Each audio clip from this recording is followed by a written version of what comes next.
Nella protesta contro la tesoreria unica i sindaci bellunesi sono in prima linea. La questione non è di poco conto. I benefici di depositi anche piccoli sono più che utili in tempi grami come questi.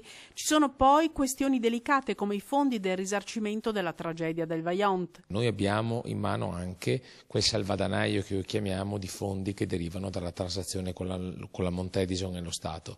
Si tratta di circa 4 milioni di euro e che noi sicuramente difenderemo a spada tratta. Soldi che raccontano dell'immenso dramma che ha segnato la terra bellunese, sui quali non si intende nemmeno discutere. Insomma, è una partita tutta da giocare questa, come legittima è la protesta dei primi cittadini. Direi proprio che è una protesta legittima, anche se dobbiamo dire che siamo in una situazione di emergenza, l'emergenza Italia, e quindi è giusto che ognuno di noi nel suo piccolo possa fare dei sacrifici. In tempi tanto duri, con bilanci tanto risicati, non si può perdere nemmeno un euro. Verrà penalizzato chi ha risparmiato pensando di utilizzare le risorse in un altro momento, non così a pieve di Cadore. In realtà non ci rimette molto, perché con la scusa che noi abbiamo fatto anche tanti lavori non è che abbiamo un grande fondo di denaro. Sono ancora i comuni che tengono in piedi il paese.